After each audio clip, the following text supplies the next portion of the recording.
తెలుగు వ్యాకరణం వ్యాకరణాంశాల వివరణలో 10వ భాగానికి స్వాగతం. ఇంతకు ముందు భాగంలో మనం ఆమ్రేత సంధి, ప్రాతాక్ సంధి, దీర్ఘ టకార సంధి వాటిని గురించి తెలుసుకున్నాం. ఇప్పుడు మిగిలిన సంధులన్నీ ఈ భాగంలో చూద్దాం. ముందుగా సరళాదేశ సంధి. సరళములు ఆదేశముగా వచ్చే సంధి. సరళములు అంటే ఏంటి? గజడ దవలు తెలుసు కదా, గజడ దవ ఇవి ఆదేశంగా వస్తాయి కాబట్టి సరళములు ఆదేశంగా వచ్చే సంధి సరళాదేశ సంధి. కొంతమంది దీన్నే ధృత సంధి అని కూడా అంటారు. మరి కొంతమంది ధృత ప్రకృతిక సంధి అని కూడా అంటారు. అంటే ధృతం మీద, ధృత ప్రకృతికం మీద జరిగే కార్యం కాబట్టి ఇది ధృత సంధి, ధృత ప్రకృతిక సంధి. వాటికి సరళం వస్తుంది కాబట్టి సరళాదేశ సంధి అని 3 పేర్లు ఉంటాయి. 3 వేరు కావు, 3 ఒకటే. ఇప్పుడు సూత్రం ధృత ప్రకృతికము మీది పరుషములకు సరళములను. ధృత ప్రకృతికం అంటే ఏమనుకున్నాం మనం ఇంతకు ముందు? నకారము అంతమందున్నది ధృత ప్రకృతికము. ఇదిగో నకారం పూజను. ఈ నువ్వు వరకు ఏమైతుంది? ధృతం అవుతుంది. ఇది ఈ మొత్తం కలిపితే ఏమైతుంది? ధృత ప్రకృతికం అవుతుంది కదా. కాబట్టి ఈ ధృత ప్రకృతికము మీద పరుషములకు, ఇదిగో పరుషం. పరుషాలంటే ఏంటి? కచట తపలు. వాటికి ఏమొస్తాయి? సరళములు వస్తాయి. సరళాలంటే గజడ దవలు. అంటే కాకిగ, చాకిజ, తాకిడ, తాకిద, పాకిబ ఇవి వస్తాయి. అంటే చాలా సింపుల్. ధృత ప్రకృతికము మీది పరుషములకు సరళములను. అప్పుడు ఏమైంది ఈ సూత్రంలో? పూచెను గలువలు అయింది. పూచెను ప్లస్ ఈ కాల గాయని అంటే ఆదేశం వచ్చింది. అట్లాగే మరొక ఉదాహరణ కెంపు ప్లస్ ఛాయ. మనం నుగాగమ సంధి చెప్పుకున్నప్పుడు ఉదంతములకు, స్త్రీ సమములకు వాటికి నుగాగమం వస్తుంది అని చెప్పుకున్నాం. ఆ సూత్రం ద్వారా ముందు కెంపు ప్లస్ ను ఛాయ అంటే ముందు నుగాగమ సంధి వచ్చింది. అంటే ధృత ప్రకృతికం లేదు కాబట్టి మనం ధృతాన్ని ఇక్కడికి తీసుకొచ్చుకున్నాం. ఈ ధృతాన్ని తీసుకొచ్చుకోవడంతో ఇది మొత్తం ఇప్పుడు ధృత ప్రకృతికం అయింది. ధృత ప్రకృతికం మీద పరుషం ఉంది కాబట్టి అది సరళమై కెంపు ను జాయ. ఇది మొదటి సూత్రంలో వచ్చేది. ఒకసారి చూడండి. ధృత ప్రకృతికము మీది పరుషములకు సరళములకు. ఈ మొత్తం ధృత ప్రకృతికము. ఈ ధృత ప్రకృతికం మీద పరుషానికి సరళం వచ్చి కలువలు గాలువలు అయింది. కెంపు ఛాయ అన్నప్పుడు కింద మన ఇట్లాంటివి మనం ఆల్రెడీ నుగాగమ సంధిలో చెప్పుకున్నాం. నువ్వు అనేది ముందు తెచ్చుకోవాలి. నువ్వు అనేది తెచ్చుకుంటే అప్పుడు ఈ ముందరి పదం పూర్వపదం ధృత ప్రకృతికం అవుతుంది. ఈ ధృత ప్రకృతికం మీద పరుషానికి సరళం వస్తుంది. కెంపును జాయ. సరళాదేశ సంధిలో ఈ 2 సూత్రాలు ఉంటాయి. 2 సూత్రాలు రాస్తేనే మనకి పదం సంఖ్య మొత్తం పూర్తి అవుతుంది. ఇప్పుడు చూడండి, ఈ గాని ఏమంటాం మనం? ఈ జాని ఏమంటాం? కా ప్లేస్ లో చా ప్లేస్ లో వచ్చినటువంటి సరళం. అంటే కాని పోగొట్టి చాని పోగొట్టి వచ్చినటువంటి సరళాలు. సో వాటిని ఏమనొచ్చు మనం? ఆదేశ సరళములు అనవచ్చు. ఆదేశముగా వచ్చిన సరళం. అక్కడి నుంచి సూత్రం బిందు. ఆదేశ సరళములకు ముందున్న ధృతములకు బిందు సంశ్లేషలు విభాషణలు. విభాష అంటే మనం చెప్తున్నాం. విభాష వైకల్పం వికల్పం 3 అంటే 2 రూపాలు వస్తాయి. ఇప్పుడు చూడండి, ఆదేశ సరళములకు ముందున్న ధృతమునకు బట్ నాట్ ధృత ప్రకృతికమునకు. మీకు అందుకే ధృతం చెప్పినప్పుడు చెప్పాను, ధృతము వేరు, ధృత ప్రకృతికము వేరు. దీనికి ఆదేశ సరళం పరమితున్నది కాబట్టి దానికి ముందున్నటువంటి ధృతానికి ఏమొస్తాయిట? 4 వస్తాయి. ఒకటి బిందు. బిందు అంటే 0.0 0. సంశ్లేష అంటే మీది హల్లుతో కూడుకొని ఉండుట. ఇది కూడా మీకు ఇంతకు ముందు చెప్పున్నాను నేను. సంశ్లేష అంటే పొల్లు హల్లు ముందు నకారం ఉంటుంది, దీని మీద వేరే ఒక హల్లు ఉంటుంది. ఇప్పుడు అక్కడ గా ఉంది, జా ఉంది. అవి ఆ హల్లులతో కలిపి ఉండడం సంశ్లేష. విభాష అంటే వికల్పంగా రావడం, రెండు రూపాలుగా రావడం. ఇప్పుడు చూద్దాం. ఇప్పుడు బిందువు వచ్చింది అనుకుందాం. వస్తే ఏమైతుంది? ఈ సూత్రం ద్వారా ఆదేశ సరళమునకు ముందున్న ధృతమునకు బిందువు వస్తే పూచంగలువలు. రాలేదండి, అవసరమాయే వచ్చింది. బిందువు అంటే పూర్ణ బిందువు, అర్ధ బిందువు రెండు కూడా వస్తాయి అన్నిట్లో. కాబట్టి అప్పుడు కొంతమంది పూచే అంటే అవసరం రాసుకోవాలి, గలువలు. ఇక సంశ్లేష అంటే ముందు ఈ రెండు కలిపి పూచంగలువలు అంటే ఈ నకారం ఈ గకారం రెండు కలిపి వచ్చింది, ఇది సంశ్లేష. ఇక విభాష అంటే వికల్పం, జరిగితే జరుగుతుంది, జరగదు. జరగకపోతే ఏమవుతుంది? ఇది యాజ్ గా వచ్చి పూచను గలువలు. అంటే మీరు గుర్తుపెట్టుకోవాల్సింది ఏంటంటే, మీరు కరెక్ట్ గా నాలెడ్జ్ ఉంటే సరళాదేశ సంధికి సూత్రాన్ని సాధించి మొత్తం అయిన తర్వాత 4 రూపాలు వస్తాయి.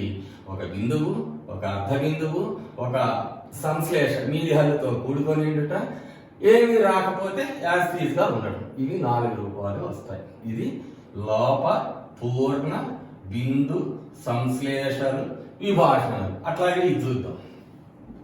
ఈ న్యూక్లియస్ లో కెంపు జాయ 0 వస్తాయి. రాలేదనుకోండి కెంపు జాయ. సంశ్లేష మీది హల్లుతో కూడొచ్చింది అనుకోండి కెంపుంజాయ.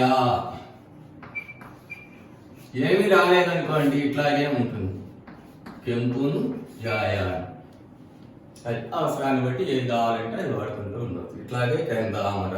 నుగాగమ సంధి వచ్చిన ప్రతి చోట నుగాగమ సంధి మీద పరుషం గనక ఉన్నట్లయితే దాన్ని అక్కడ నుగాగమ సంధి తెచ్చుకున్నాం. ఆ తర్వాత సరళాదేశ సంధి దాన్ని కలుపుకొని అప్పుడు అట్లాంటి పదాలు కనుక వస్తే దీనికి ఏం రాయాలి? ఏదన్నా పదం ఇచ్చి రాయమంటే నుగాగమము, సరళాదేశ సంధి రెండు రాయాలి. ఇట్లాంటి దానికి మాత్రం ఒక సరళాదేశ సంధి రాస్తే సరే. ఓకే సార్, మళ్ళీ ఒకసారి చూద్దాం. సరళాదేశ, సరళ ఆదేశం. సరళము అంటే గజడదవులు, ఆదేశంగా వచ్చే సంధి. దీన్నే ధృత సంధి అని, ధృత ప్రకృతిక సంధి అని కూడా అంటారు. మొదటి సూత్రం, ధృత ప్రకృతికము మీది పరుషములకు సరళములకును. ధృత ప్రకృతికం అంటే పూర్వపదంలో నకారము అంతంగా ఉండడం. దానికి పరుషములు కనుక పరమైతే సరళములు వస్తాయి. అది మొదటి సూత్రం. పూచను కలువలు, పూచను గలువలు. తర్వాత ఈ గాలి మనం ఇప్పుడు ఆదేశ సరళము అంటే పరుషాన్ని పోగొట్టి ఉన్న అక్షరాన్ని పోగొట్టి వేరొక అక్షరం వచ్చింది కాబట్టి అది ఆదేశ సరళము. ఆ ఆదేశ సరళమునకు ముందున్న ధృతమునకు బిందు, సంశ్లేషలు, విభాషణలు. బిందువు అంటే పూర్ణ బిందువు, అర్ధ బిందువు. సంశ్లేష అంటే మీది హల్లులు కూడుకొని ఉండుట. విభాష అంటే యాజ్ గా ఉండటం. సో ఆదేశ సరళములకు ముందున్న ధృతమునకు బిందు, సంశ్లేషలు, విభాషణలు దట్ ఈజ్ ఈక్వల్ టు పూచను ప్లస్ గలువల పూచన్ గలువలు, పూచ గలువలు, పూచన్ గలువలు, పూచన్ గలువలు. అట్లాగే కెంపుంజాయ, టెంపుజాయ, టెంపుంజాయ, పెంపును ఛాయ, కెందామర. ఇది సరళాదేశాన్ని. ఇప్పుడు గసన దవాదేశ సంధి. గ స ద ద వ ప్లస్ ఆదేశ సంధి. అంటే గసడ దవాలు ఆదేశంగా వచ్చే సంధి. ఏమిటట? ఒకటి, 3 సూత్రాలపై 3 రకాల పదాలు ఉంటాయి. 3 రకాల పదాలు ఉన్నప్పుడు సంధి జరగటం, సంధి జరగకపోవటం ఏమిటో చూద్దాం. ప్రథమ మీది పరుషములకు గసడ దవలు బహుళముగా నడుము. బహుళము అంటే జరగటం, జరగకపోవడం. ప్రథమ మీది, ప్రథమ అంటే ఏంటి? మీకు ఆల్రెడీ ఇంతకు ముందు మన విషయాల్లో తెలుసు. ప్రథమ అంటే 1 ప్రథమ విభక్తి, 2 ప్రథమ పురుష. ప్రథమ పురుష అంటే ఎక్కడ ఉన్న వాళ్ళని గురించి తెలిపేది. ఎక్కడ ఉన్నవాడు వాడు. ప్రథమ విభక్తి అంటే డుములు. ఇదిగో డు, రాముడు ప్రథమ విభక్తి. ఈ ప్రథమా విభక్తి మీద ఇక్కడ డు ఉంది, ఇక్కడ డు ఉంది. అంటే ఇది ప్రథమ పురుష, ఇదేమో ప్రథమా విభక్తి. ఈ రెంటి మీద ఉన్న పరుషములకు, పరుషములు అంటే తెలుసు కదా, కచటవాలు. వీటికి ఏమొస్తాయి? గసడలు వస్తాయి. కాకి గ, చాకి స, తాకి ద, తాకి ద, పాకి వ. గజడదములు కావాలి. గసడ దవలు. క గ, చ స, త ద, తాకి ద, పాకి వ. ఇది లెక్క. సో ప్రథమ మీది పరుషములకు గసడదవలు బహుళముగా నగును. ప్రథమ అంటే ప్రథమ విభక్తి లేదా ప్రథమ పురుష. వాడు ప్లస్ కొట్టెను, ఈ ప్లేస్ లో కాకేమొస్తుంది? గా వస్తుంది. అప్పుడు వాడు కొట్టెను. సంధి జరగలేదనుకోండి, బహుళం అన్నాడు కదా ఇంట్లో, అందుకని రాకపోతే వాడు కొట్టెను అంతే ఉంటుంది. అట్లాగే రాముడు సాకేం రావాలి? సా రావాలి. స అప్పుడు రాముడు సనెను. ఇది రాకపోతే చ. సంధి జరిగితేనేమో వాడు కొట్టాను, జరగకపోతే వాడు కొట్టాను. మామూలుగా రాముడు సనెను, రాముడు సనెను. ఇది మొదటి సూత్రం. ప్రథమ విభక్తి కానీ ప్రథమ పురుషులు కానీ ఉండ పదాల మీద గసడవలు వస్తే మొదటి సూత్రం రాయాలి. ఇక రెండవ సూత్రం ద్వంద్వంబునందు. ద్వంద్వం అంటే ద్వంద్వ సమాసం, అంటే రెండు జంటగా వస్తాయి అన్నమాట. తల్లిదండ్రులు, కాయగూరలు, కాలు చేతులు, భార్యాభర్తలు ఇట్లా వచ్చేటన్నీ కూడా ద్వంద్వ సమాసాలు. ఈ సమాసాలలో పదంపు మీది అంటే మొదటి పదం మీద పరిశ్రమలు కనుక ఉన్నట్లయితే గసడదవలు వస్తాయి. కాయగూరలు, కాలు చేతులు, తల్లిదండ్రులు, ఇవన్నీ ద్వంద్వ సమాసాలు. ఈ మొదటి పదం మీద ఏముండాలి? పరిశ్రమ ఉండాలి. ఇదిగో పరిశ్రమ, ఇదిగో పరిశ్రమ, ఇదిగో పరిశ్రమ. ఈ పరిశ్రమలకు ఏమొస్తాయి? ఇక్కడ చెప్పుకున్నాం కదా మనం. కాకేమొస్తుంది? గు, గా వస్తుంది. చాకేమొస్తుంది? సా వస్తుంది. కాబట్టి అది సే. ఇక్కడ తాకేమొస్తుంది? ద. ఇక్కడ ఒకటి నేను విడిగా రాశాను, తల్లి ప్లస్ తండ్రి ప్లస్ లు అన్నాను. ఎందుకంటే తండ్రులు అంటే బాగున్నది వినడానికి. ఒక తల్లి అనేక మంది తండ్రులు అవుతారు కాబట్టి తల్లి తండ్రి, దీనికి కూడా సూత్రం ఉంది అసలు. తండ్రి ప్లస్ లు అంటే ఆ తర్వాత ఒక సూత్రం చేత అప్పుడు తండ్రులు అనేది అవుతుంది. అది మీకు ఇప్పుడు ప్రస్తుతానికి అనవసరం. ఇప్పుడు కాయ కూరలు ఈ సూత్రం చేత ద్వంద్వ సమాసం అయి కాయ కూరలు. ఇక్కడ అగును డెఫినెట్ గా అవుతుంది.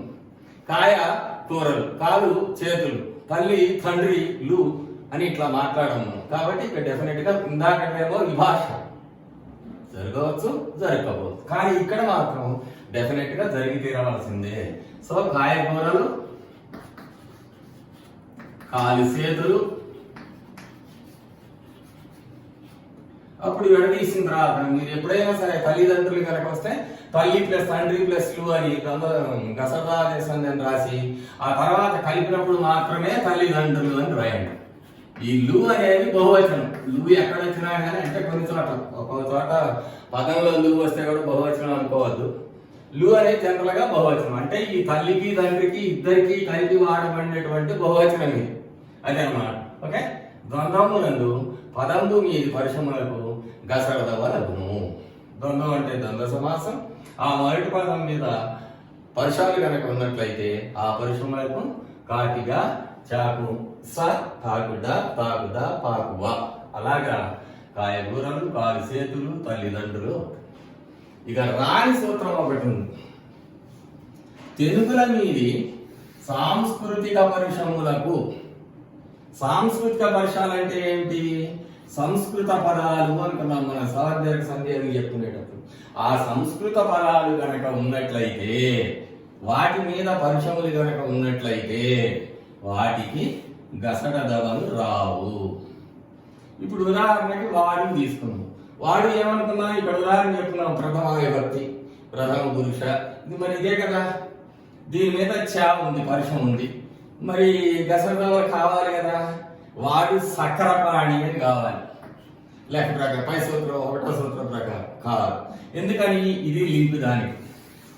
సాంస్కృతిక పరుషం. వాడు అనేది తెలుగు, తెలుగుల మీది, ఇది తెలుగు పదం.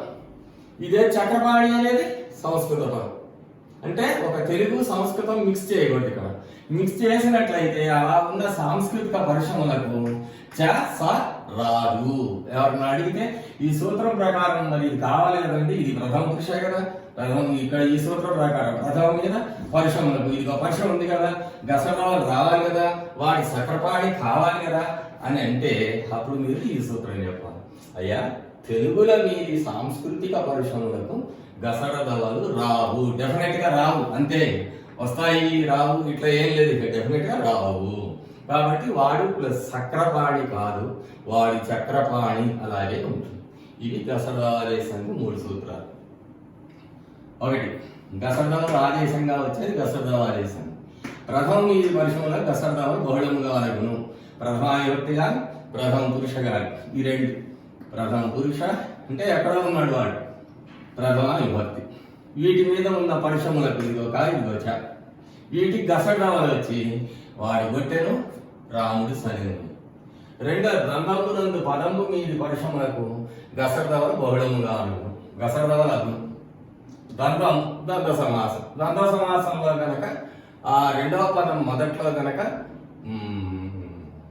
పరుషం ఉన్నట్లయితే, భార్యాభర్తల్లో లేదు, పరుషం కాదు, అందుకని ఆ సంధి ఇక్కడ కాదు, అది ఊరికే ద్వంద్వ సమాసం అంతే. ఇక్కడ కా ఉంది, చా ఉంది, తా ఉంది. సో ఈ ద్వంద్వ సమాసాల పదాల్లో ఉత్తర పదంలో మొదట్లో గ స ద వచ్చి కాయగూరలు, కాలిసేతులు, తల్లిదండ్రులు అని అయింది. ఇది గసడాదేశానికి సంబంధించినటువంటి వివరణ. ఇప్పుడు పుంపు ఆదేశ సంధి. ఇంతకుముందు మనం ఒకసారి చెప్పుకున్నాం, పూ గాని సున్నాపు ప్లస్ ఆదేశ, అది పుంపు ఆదేశం. పూ గాని సున్నాపు గాని ఆదేశంగా వచ్చేసింది. సింపుల్, ఒక సూత్రమే ఒకే సూత్రం. కర్మధారయం నందు అంటే కర్మధారయ సమాసం అయ్యింటే దాంట్లో మువర్ణమునకు పుంపులగును. కర్మధారయ సమాసంలో మువర్ణమునకు పుంపులగును. ఇక్కడ 2 పదాలు రాశాను, సరసము మాట, సారము ధర్మం. ఈ మాట ఎట్లాంటిది, సరసమైంది. ధర్మం ఎట్లాంటిది, సారమైంది. కాబట్టి ఇవి కర్మధారయ సమాసాలు. ఇందులో ఏముంది, మూ ఉంది, ఇదిగో మూ ఉంది. ఈ మూకి ఏమొస్తుంది, పూ గాని ఇంపూ గాని వస్తాయి. పూ వచ్చింది అనుకోండి సరసపు మాట, సున్నా పూ వచ్చింది అనుకోండి సరసంపు మాట, అంతే. అట్లాగే సారము ప్లస్ ధర్మము ఏమైతుంది, పూ వస్తే సారపు ధర్మము. సున్నా కావాల్సి వచ్చింది అనుకోండి పద్యాలు రాసే వాళ్ళకి అవసరం అవుతాయి. ఒకవేళ ఇక్కడ ఈ గురువు లఘు లఘుంగురు తగ్గించుకోవాలనుకోడు, వాళ్ళందరూ సౌకర్యం కోసం ఏర్పడ్డారు. ఇవన్నీ ఇవి ఈ సూత్రాలు. సారంపు ధర్మము, సారంపు అంటే ఒగ్గడం అవుతుంది, సారంపు అంటే ఒగ్గడం అవుతుంది. అందుకని సున్నా కావాలంటే పెట్టుకుంటారు, అక్కర్లేదు అనుకుంటే వదిలేసుకుంటారు. ఇది సింపుల్. కర్మధారయమునందు మువర్ణమునకు పుంపులను. కర్మధారయ సమాసంలో ఉన్నటువంటి పూర్వపదంలో చివర ఉన్నటువంటి మువర్ణమునకు పూ గాని ఇంపు గాని వస్తాయి.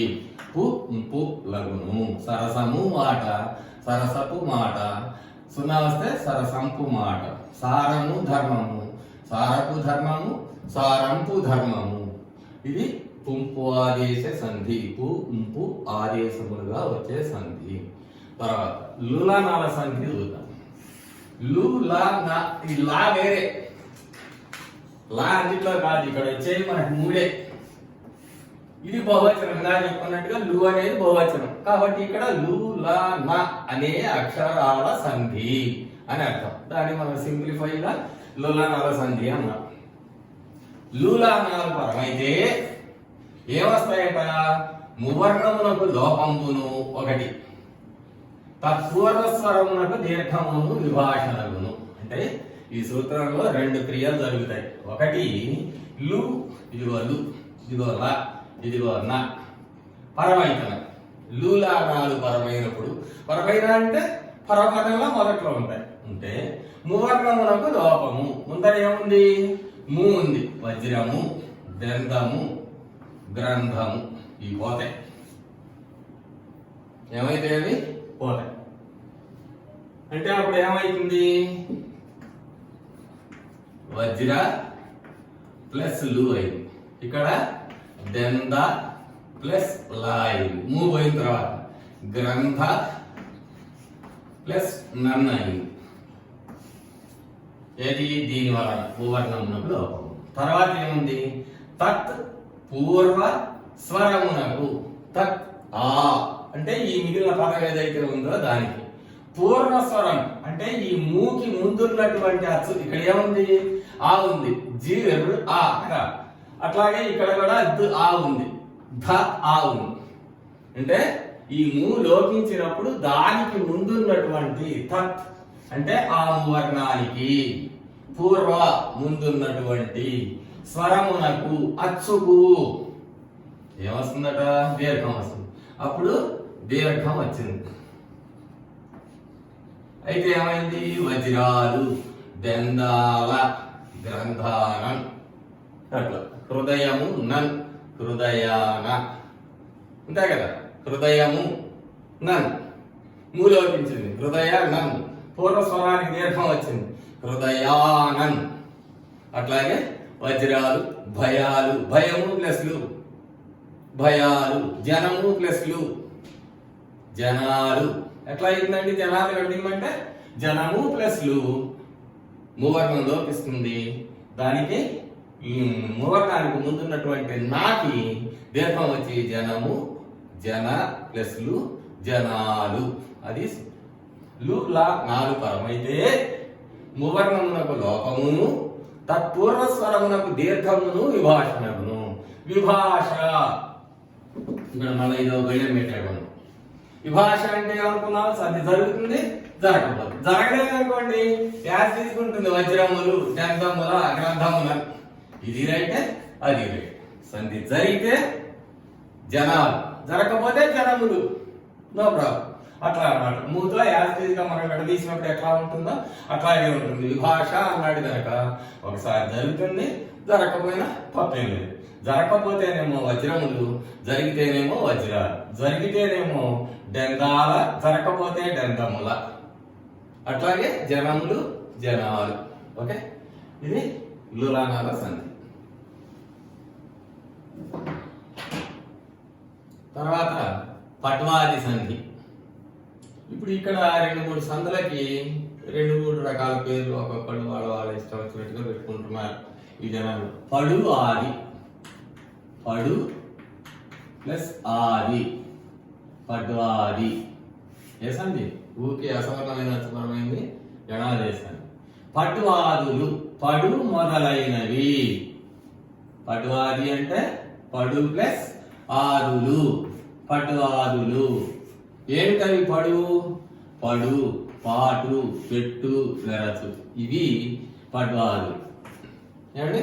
పడ్వాదులు అంటే పడు, పాటు, పెట్టు, వెరచు.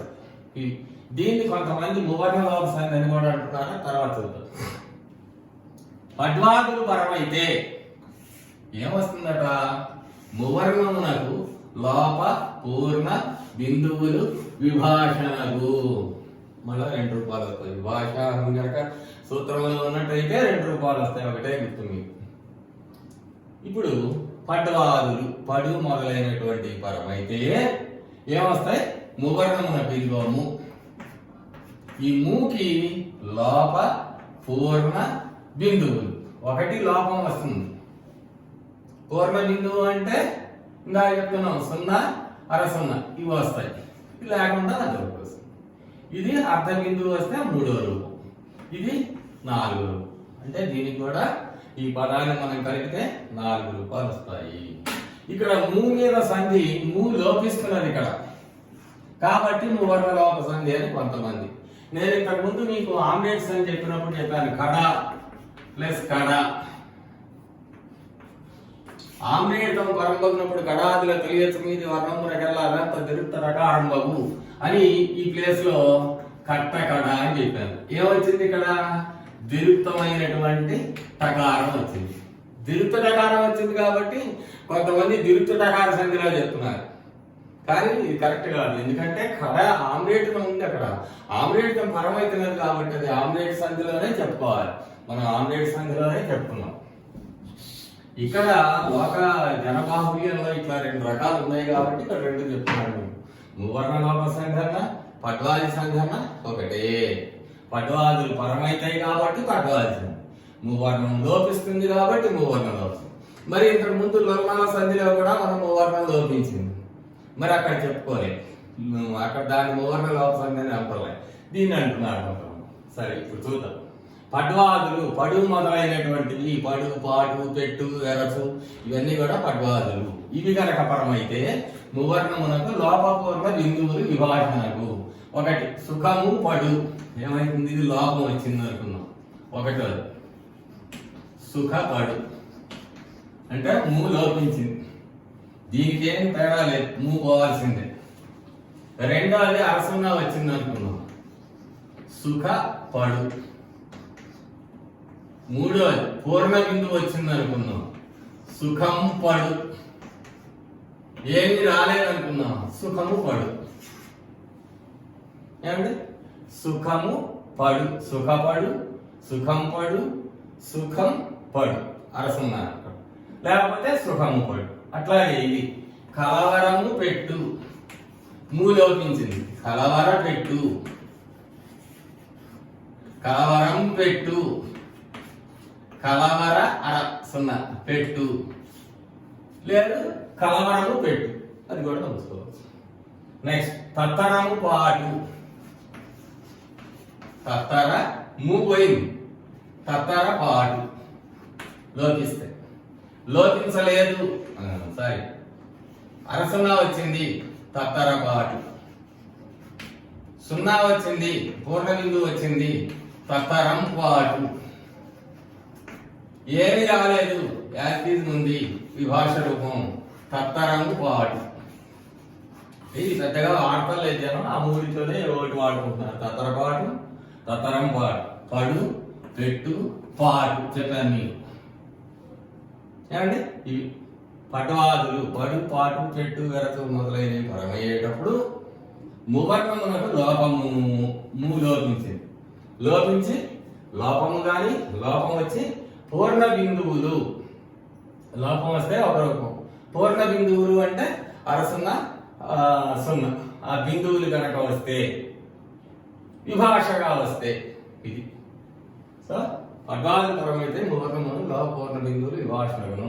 సుఖము పడు, సుఖపడు, సుఖం పడు 2 రూపాయలు చాలా మనకి ఊరికే తెలుసుకోవాలి కాబట్టి తెలుసుకుంటాం. కలవరము పెట్టు, లోపిస్తే కలవర పెట్టు, బిందు వస్తే కలవరం పెట్టు. అట్లాగే తత్తర పాటు, తత్తరం పాటు, తత్తరము పాటు. అట్లా సుఖపడు, సుఖ పెట్టు, అట్లా కూడా పెట్టు. సుఖము పెట్టు, సుఖ పెట్టు. అదే అమ్మా, ఇది పట్వాది సంధి లేదా మువర్ణ లోప సంధి. ఇప్పుడు డువర్ణ లోప సంధి. డు వర్ణ అక్షరం, లోప అంటే లోపించడం. డు అనేటువంటి అక్షరం లోపించే సంధి. దిస్ ఈజ్ ఈక్వల్ టు డువర్ణ లోప సంధి. దీన్ని సమానాధికరణ సంధి అని కూడా అనవచ్చు. సమానాధికరణ సంధి అంటే సమానమైనటువంటి పదాలు సమాసమైతే.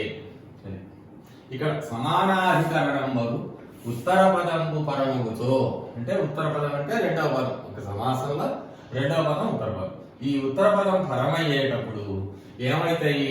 ఒకటి 3 శబ్దములోని డువర్ణమునకు లోపమును. 3 శబ్దములో డువర్ణం పోతుంది. తర్వాత మీది హల్లునకు ద్విత్వము. దాని మీద ఆ డు మీద పైన ఏ హల్లు అయితే ఉంటుందో ఆ హల్లుకి ద్విత్వము. ద్విత్వము అంటే అదే హల్లు కూడుకొని ఉండుట. ఇప్పుడు 3లో 3 ప్లస్ జగములు ఉంది. 3 ప్లస్ జగములు, డువర్ణము లోపిస్తే 3 ప్లస్ జగములు. ఇప్పుడు మీది హల్లునకు ద్విత్వం, ఇది జ. దీనికి ద్విత్వం వస్తే దాని వద్దు, దానికే వస్తే మూజగములు అయింది. అట్లాగే 3 లోకములు, డు లోపించింది, దాని మీద హల్లు ఉంది. ఈ హల్లు ద్విత్వం వస్తుంది. మీది హల్లు నాకు ద్విత్వము. మూల్లోకములు రైటరా, మూజ్జగములు, మూల్లోకములు అంటామా మనం? అంటే ఈ సూత్రం చేత ఇంతవరకే సాధింపబడింది. సమానాధికరణం ఉత్తర పదము పరమయ్యేటప్పుడు మూడు శబ్దములోని డువర్ణములకు లోపమును మీది హల్లునకు ద్విత్వమును అగును. అప్పుడు మూడు ప్లస్ జగములు మూజ్జగములు, మూ ప్లస్ లోకములు మూల్లోకములు అయింది. ఇప్పుడు మనం మాట్లాడుకునే దాని ప్రకారం ఈ దీర్ఘాన్ని పొట్టి చేయాలి. ఎలా చేయాలి?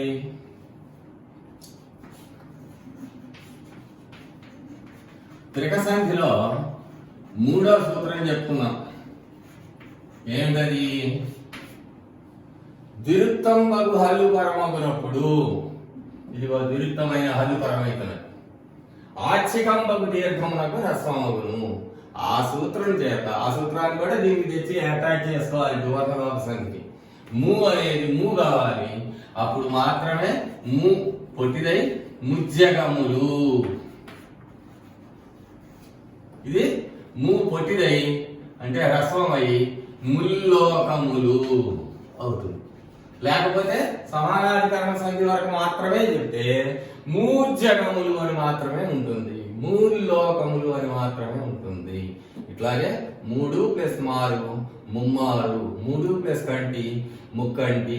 దాదాపుగా 3 అనే శబ్దం మీద వచ్చే పదాలన్నీ కూడా ఇందులోనే వస్తాయి. ఒకసారి చూద్దాం. డువర్ణ లోప సంధి. డు అనే అక్షరం లోపించడం వల్ల కలిగే సంధి డువర్ణ లోప సంధి. దీన్నే సమానాధికరణ సంధి అని కూడా అంటారు. సూత్రం: సమానాధికరణమైనటువంటి ఉత్తర పదం పరమయ్యేటప్పుడు మూడు శబ్దములోని డువర్ణమునకు లోపమును మీది హల్లునకు ద్విత్వమును అగును. దాని మీద ఉన్నటువంటి హల్లుకి ద్విత్వం అంటే అదే హల్లు మళ్ళా దానికి వచ్చి కలుస్తుంది. అప్పుడు 3 + జగములు, మూ + జగములు. తర్వాత త్రిక సంఖ్యలో మూడవ సూత్రం, అది కూడా రాసుకోవాలి. ఆల్రెడీ మీకు తెలుసు కాబట్టి ద్విరుత్తం బగు హల్లు పరమగునప్పుడు ఆచికం బగు దీర్ఘమునకు హ్రస్వం బగును. ఆ సూత్రం చేత ఈ దీర్ఘము హ్రస్వమై ముజ్జగములు ముల్లోకములు. ఇది సమానాధికరణ సంధి. ఇప్పుడు దుగ్ధకార సంధి చూడండి. దుక్ దకార సంధి అంటే ఈ దు అనేది ఉంటుంది, అంటే దకారం ఉంటుంది. చూడండి. సువర్ణంబు తోడి దుగ్ధకారంబు తకారంబగు కావుతుంది. ఈ ద కావుతుంది. ఎలా అవుతుందో ఎలా? సువర్ణంబు తోడి, తోడి అంటే కలిసి, నాతోటి నువ్వు రా అంటే నువ్వు నేను కలిసిపోదాము అని. రాముని తోటి సీత వెళ్ళింది అంటే రాముడు సీత కలిసి వెళ్ళారు. అట్లాగే ఇక్కడ సువర్ణంబు తోడి దుగ్ధకారం. ఇదిగో దుగ్ధకారం అదేనండి. సువర్ణంబుతో కలిసి ఉన్న దుకారము. ఈ మొత్తానికి కూడా ఏమైతుందట? తకారము వస్తుంది. వచ్చు ప్లస్ దును, అప్పుడు ఒత్తును. అది అట్లాగే తెచ్చుదును. ఇదిగొచ్చు ఇదిగోదు. సువర్ణంబు తోడి దుగ్ధకారం మొత్తం కూడా తకారమై తెత్తును అంటే తెచ్చదను. అట్లాగే ఇచ్చుదును, ఇత్తును విడదీయమంటే ఎలా విడదీయాలి? ఇచ్చు ప్లస్ దును అని విడదీయాలి. తెత్తును తెచ్చు ప్లస్ దును, ఒత్తును ఒచ్చు ప్లస్ దును. సూత్రం: సువర్ణంబు తోడి సు అనే అక్షరంతో దుకారము, ఈ రెండు కలిసి ఉన్నట్లయితే సువర్ణంబు తోడి దుగ్ధకారమునకు తకారము వచ్చును. అప్పుడు తకారం వస్తే ఆ రెండు ప్లేస్ లో వచ్చుదును ఒత్తును, ఇచ్చుదును ఇత్తును, తెచ్చుదును తెత్తును ఇలా అవుతుంది అన్నమాట. సో సువర్ణంబు తోడి దుగ్ధకారము తకారములకు ఇది దుగ్ధకార సంధి. తర్వాత ఇంకొకటి పన్ పవర్ణాదేశ సంధి. పన్ ఇది దీని అర్థం ఏంటంటే, ఇది సంస్కృతంలో అలా రాస్తారు, తెలుగులోకి వచ్చే అర్థం ఇలా. ఇంతకు ముందు పూలు చెప్పుకున్నట్టే పన్ అంటే 0 ప. ఇప్పుడు అది అక్కర్లేదు అనుకుంటే అరసున్నా ప. రెండోది ప. ప అంటే మామూలు ప. పన్ ప ప్లస్ ప వర్ణ ఆదేశ దట్ ఈజ్ ఈక్వల్ టు పంప వర్ణ ఆదేశ. పంగు గాని పా గాని వర్ణములు ఆదేశముగా వచ్చేసండి. వాటిని చెప్తున్నాను నేను మీకు. సంధిలోనే ఆ సూత్రం మనం వెతుక్కొని సూత్రాన్ని తయారు చేసుకొని మైండ్ లో రికలెక్ట్ చేసుకోవచ్చు. ఇప్పుడు చూడండి, నామవారి కనువారి మువర్ణములకు పంపవర్ణములగును. ఇది సూత్రం. ఈ పదం పలకటం అక్షరం కొంచెం కష్టంగా ఉంటుంది, ప్రాక్టీస్ చేయాలి. ఎందుకంటే ఇంగ్యా ఇని అనే పదాలు మనకు తక్కువ కాబట్టి మనకి అది వాడుకలో ఉచ్చారణలో కొంచెం కష్టం అయిపోతున్నాయి. నామవారి కనువారి. నామవారి అంటే నాము ప్లస్ ఆది జోడే ఆదేశండి. కనుము ప్లస్ ఆది. ఆది అంటే మొదలైన. అంటే ఏమర్థమైంది ఇప్పుడు మీకు? నాము కనుము. ఇదిగో నాము, వేము, పాము, అమ్ము, కనుము ఇట్లాంటివన్నీ కూడా నామవాది కనువాదులు. వీటన్నిటిలో ఏముంది? ము ఉంది. ఈ మువర్ణములకు నాము, వేము మొదలైన పదాల్లో ఉండేటువంటి మువర్ణానికి ఏమొస్తాయట? పంపవర్ణములు వస్తాయి. ఏమండి? సున్నా పా రావచ్చు, అరసున్నా పా రావచ్చు, పా రావచ్చు. మనకి ఏది కావాలంటే అది తీసుకుంటాం. మామూలుగా దీనికి సూత్రం ఏంటంటే మిత్తు బిందు పూర్వము అని. అవన్నీ మనకు అక్కర్లేదు. మిత్తు బిందు పూర్వం అవుతుంది కాబట్టి ఈ పంగ అంటే సున్నా పా అని అర్థం అన్నమాట. అదొక ఇది. సో ఇక్కడ మూ లోపిస్తుంది. లోపించి ఏమొస్తుంది? దీనికి పా వచ్చింది. అప్పుడు ఏమైతుంది? నాప చేను. అరసున్నా కూడా పెట్టుకోవచ్చు. వేము ప్లస్ చెట్టు. వేప చెట్టులో సంధి ఏంటండి అనుకోక్కర్లే. వేప చెట్టు కూడా సంధి ఉంది. వేము ప్లస్ చెట్టు, వేప చెట్టు. పాము రేడు. పాముల యొక్క రేడు. రేడు అంటే రాజు. అది పాపరేడు. పాపరేడు అంటే పాప అని కాదు అర్థం. పాము అనే పదానికి వచ్చినటువంటి పవర్ణం. పాములకి రాజు పాపరేడు. అట్లాగే అమ్ము పొది. ఈ మూ ప్లేస్ లో సున్నా. ఇక్కడ సున్నా అవసరమైంది. అంపా వచ్చింది. ఇక్కడ చూడండి, ఈ మూ ప్లేస్ లో ఏమొచ్చింది? సున్నా పా వచ్చింది. అవసరమైన బట్టి పెట్టుకుంటాం అన్నమాట. తర్వాత అంప పొది. అమ్ములు బాణాలు ఇక్కడ పెట్టుకుంటారు కదా, బాణాలు వేసేవాడు. దాన్ని అమ్ముల యొక్క పొది అంటారు. అది అంప పొది. ఇది సూత్రం. పన్ పవర్ణాదేశ సంధి. పంగాని పాగాని. పన్ పాలంటే ఇవి సున్నా, అరసున్నా, ప లేదా ఉత్తప. అది నామాది కనువాదులకు నాము, కనుము మొదలైనటువంటి వాటికి ఆ పదాలలో ఉన్న వర్ణానికి పన్ పవర్ణములగును. అప్పుడు నాము ప్లస్ చేను నాప చేను, వేము చెట్టు వేప చెట్టు, పాము రేడు పాపరేడు, అమ్ము పొది అంప పొది. ఇది పంపవర్ణాదేశ సంధి. ఇప్పుడు ఇంతటితోటి మనకి సంధులు మొత్తం అయిపోయినాయి. తర్వాత భాగంలో సమాసాలలోకి వెళ్ళాలి.